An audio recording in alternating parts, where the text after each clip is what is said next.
వైశాఖ శుద్ధ దశమి గురువారం నాడు శ్రీ రామలింగం గారి ఏకైక పుత్రిక చెలసో ఉమాదేవికి, సుభాష్ నగర వాస్తవ్యులు శ్రీ బలరామయ్య గారి ఏకైక పుత్రుడు చిరంజీవి శివాజీకి వివాహం జరుపుటకు పెద్దలు సుముహూర్తం నిశ్చయించడమైనది.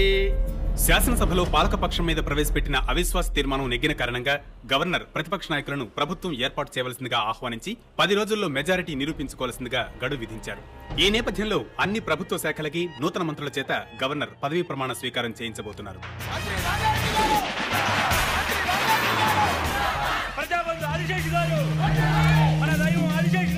రండి రండి, నేనే తమ దగ్గరికి వచ్చేవాడిని బ్లెస్సింగ్ తీసుకోవడానికి.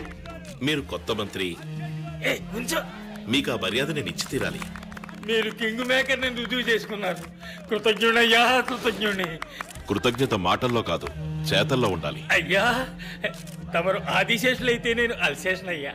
జీవితాంతం తోకాడిస్తూ పడి ఉంటా.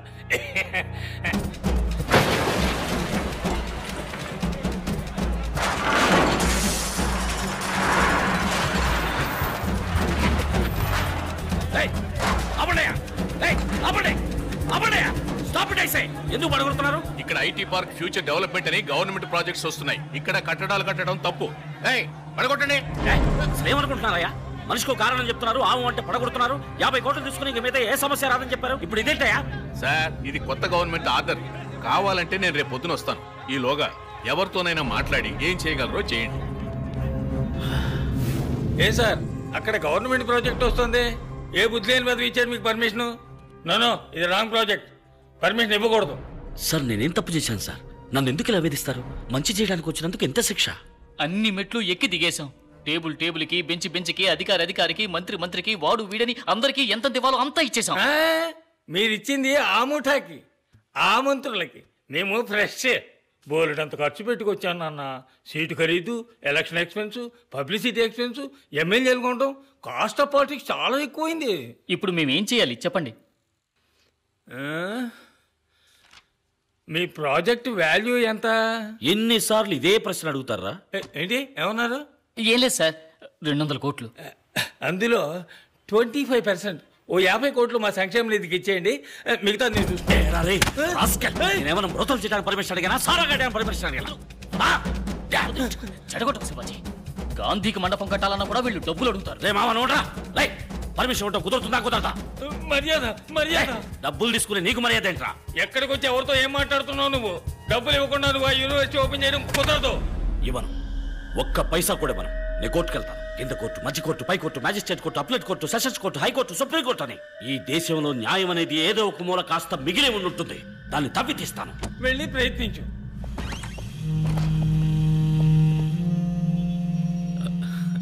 ఏం శివాజీ, ఎలా ఉన్నారు?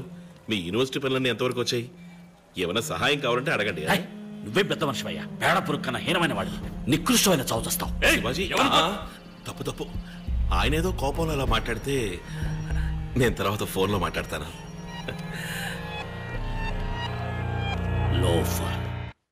క్యాస్ట్ ఐరన్ కేస్ గెలిచే తీరాలి. గవర్నమెంట్ మారితే వాళ్ళు పాస్ చేసిన జీవోని ఆర్బిటర్గా వీళ్ళు క్యాన్సిల్ చేస్తారా? తప్పు. ఏ కోర్టులోనూ చెల్లదు.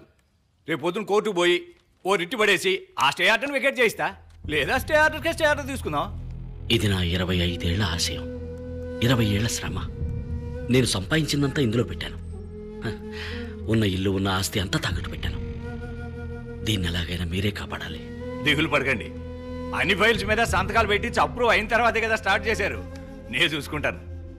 సుందరం సార్, ఫీజు సంగతి తర్వాత చూసుకుందాం. కొంచెం అడ్వాన్స్ ఇచ్చేది మనం. ఎంత సార్? 20 lakhs. 20 లక్షల? 200 కోట్ల ప్రాజెక్ట్ కాపాడబోతున్నానుగా. బ్యాంకులోనూ డబ్బు లేదు. ఓవర్ డ్రాఫ్ట్ లిమిట్ కూడా దాటేశాను.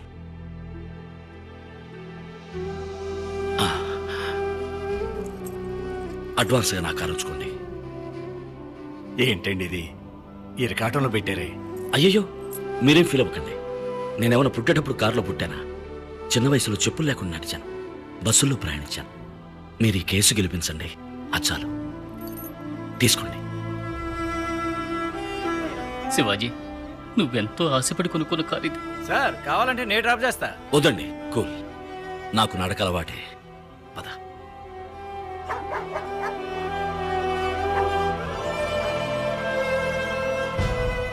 మీరు శివాజీ ఫౌండేషన్ స్టార్ట్ చేసే ముందు అన్ని ప్రభుత్వ శాఖలు అనుమతి నిరాకరించింది నిజమేనా? నిజమేనండి. 16 శాఖలకి చెందిన గవర్నమెంట్ ఆఫీసర్లకి 4 కోట్ల రూపాయలు లంచం ఇచ్చింది నిజమేనా? అబ్జెక్షన్. లంచం తీసుకోవడానికే అనుమతి నిరాకరించారు. మధ్యలో మాట్లాడకండి, మీ వాదన పూర్తి అయిపోయింది. 4 కోట్ల రూపాయలు లంచం ఇచ్చింది నిజమా కాదా? నిజమే, కానీ మినిస్టర్ ఆనందరావు అనుమతి నిరాకరించింది నిజమేనా? నిజమేనండి. వారికి 50 కోట్లు లంచం ఇచ్చింది నిజమేనా? ఇచ్చాను. That's all, Your దేశానికి Honor. మంచి జరుగుతుందన్న ఉద్దేశంతో. I was cornered, I was helpless. అప్పీల్దారుడు ఒప్పుకున్నట్టుగా శివాజీ ఫౌండేషన్ నిర్మాణానికి కావలసిన అనుమతి కోసం వేరు ప్రభుత్వ శాఖాధికారులకు లంచాలను ఇచ్చి అనేక ఇతరమైన కోరికలను తీర్చి అనుమతిని పొందినట్టుగా ప్రభుత్వం తరపున నిస్సందేహంగా నిరూపించబడింది. కనుక శివాజీ గారి యూనివర్సిటీ కట్టడాన్ని రద్దు చేయడం చట్ట ప్రకారం న్యాయమే. ఇంతవరకు కట్టిన భవన సముదాయాన్ని కూల్చివేయడానికి ఆజ్ఞాపించవలసిందిగా ఈ ప్రభుత్వాన్ని కోర్టు ఆదేశిస్తోంది. అందుకు గాను ఏ విధమైన నష్టపరిహారాన్ని ఈ ప్రభుత్వం చెల్లించవలసి లేదు.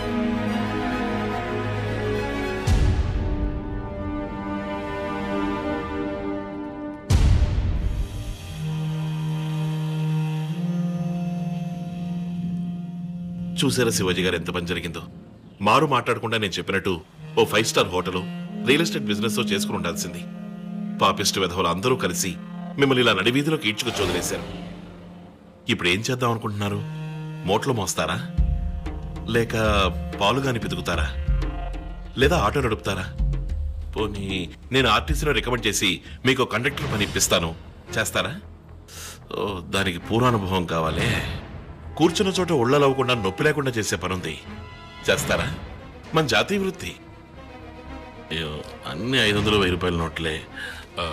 చిల్లరుందా వేణు? ఇవ్వు.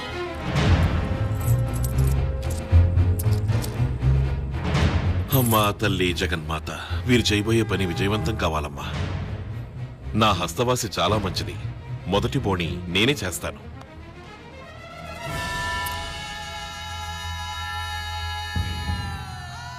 ముష్టెత్తుకుని బతికే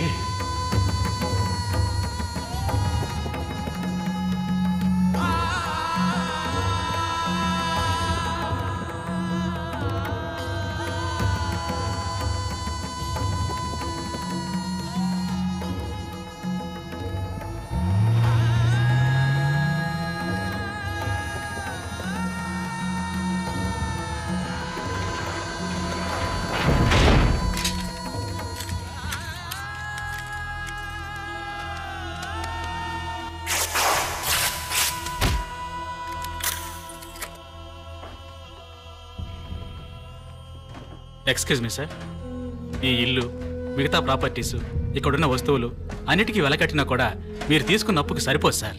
వాల్యుయేషన్ పూర్తయ్యే వరకు ఈ ఇంట్లో నుంచి ఒక ప్రాపర్టీ కూడా బయటికి పోకూడదు. సారీ. మీ రోలెక్స్ కూడా మా లిస్టులో ఉంది సార్.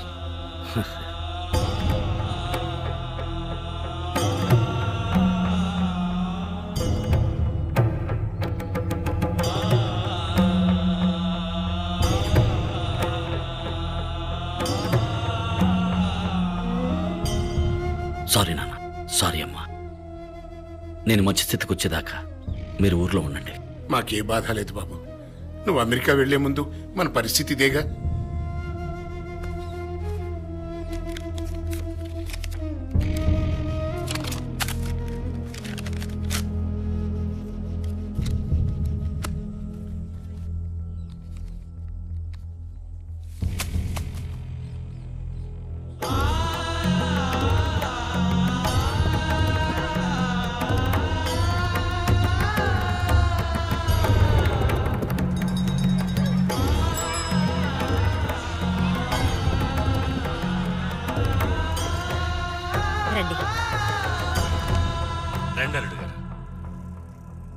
ఇప్పుడు నా పరిస్థితి కొంచెం బాగాలేదు. పెళ్లి కొంచెం వాయిదా వేసుకుందాం, అది చెప్పెళ్దామని వచ్చాను. అలాగే బాబు, మీరు ఎప్పుడంటే అప్పుడే పెళ్లి జరిపిద్దాం. లేదు నాన్న, ఎప్పటికీ ఈ పెళ్లి జరగదు. ఏం నువ్వు అనేది ఉమాదేవి? నేను అప్పుడే చెప్పాను వద్దని. ఏదేదో చెప్పి మీరే నన్ను ఒప్పించారు. చూడండి నిశ్చితార్థానికి ఎంత పని అయిందో. రేపు పెళ్లి కూడా అయి జ్యోతిష్కుడు చెప్పినట్టు మీకేదైనా జరిగితే. నువ్వేదేదో ఊహించుకుంటున్నావు. ఏది ఊహ? పూర్తయ్యే స్థితిలో ఉన్న కట్టడం ఎందుకు పడగొట్టే స్థితికి వచ్చింది? కోటీశ్వరుల్లో ఉన్న మీరు ఉన్నట్టుండి ఎందుకు నడి వీధికి రావాల్సి వచ్చింది? It's a coincidence damn it. లేదండి, ఈ జన్మలో మనిద్దరికి పెళ్లి జరగదు. వెళ్ళిపోండి, ఇంకెప్పుడు నా కోసం రాకండి.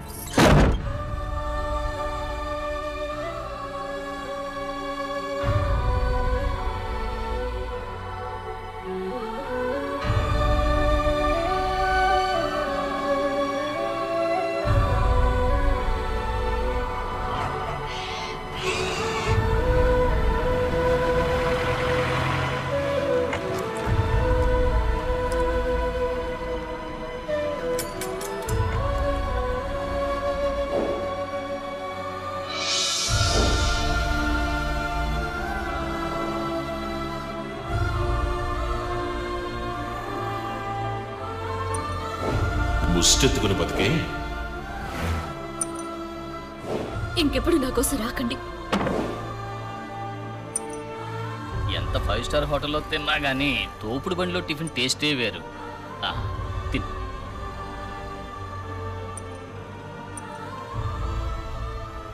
నువ్వు మాట్లాడకుండా అమెరికా వెళ్ళు శివాజీ. లేదు, ఇదే నా ఊరు. ఈ ఊరు వదిలి ఎక్కడికి వెళ్ళమంటావు? అనుకున్న మంచి చేయకుండా వదిలిపెట్టను. ఎలా శివాజీ? ఈ ₹1 చెప్తుంది. బొమ్మ పడితే సింహపు దారి, బొరుసు పడితే పూల దారి. నా దారి దైవ నిర్ణయమో యాదృచ్ఛికమో ఇది నిర్ణయిస్తుంది.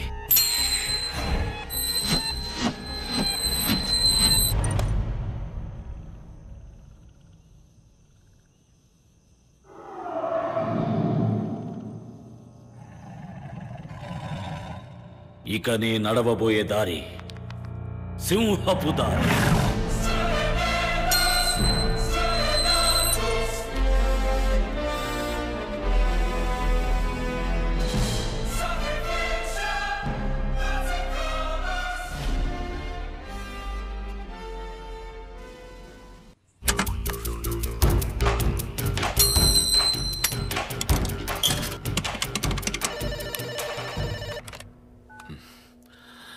ఎవరు సార్? రేపొద్దున మీ ఇంట్లో పెళ్లి ఫిక్స్ చేశారు. ఏంటి పెళ్ళా? మా డిపార్ట్మెంట్ భాషలో రైట్ సార్. వెంటనే మీ అకౌంట్ 2 డాక్యుమెంట్స్ అన్నిటిని సేఫ్టీ చేసుకోండి. ఏంటి వాగుతున్నావు? సార్, విషయం confirm, top secret. MP Delhi అని ఎవరిని ట్రై చేయకండి. మీ 112 ఫోన్లనే ట్యాప్ చేస్తున్నారు.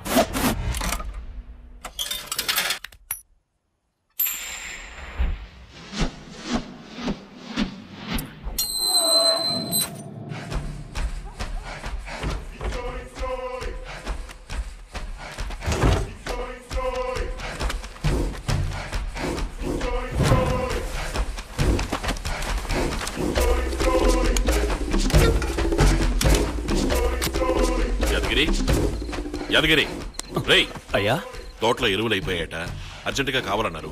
తీసుకెళ్ళి ఇచ్చేసిరా పో.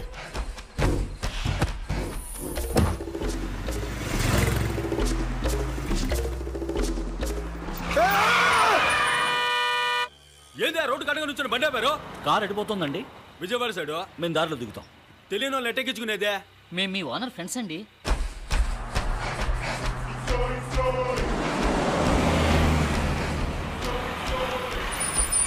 బండి లోపలికి వెళ్ళొద్ది, ఈడే దిగండి.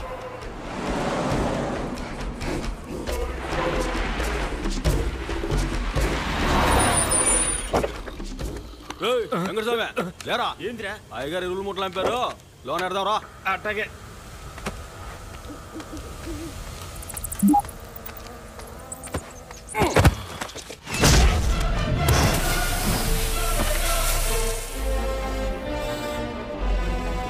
రంగడు, తుప్పుడు తొందరగా రండిరా, బయట వాళ్ళు ఎవరో చొరపడ్డారు, తొందరగా రండి.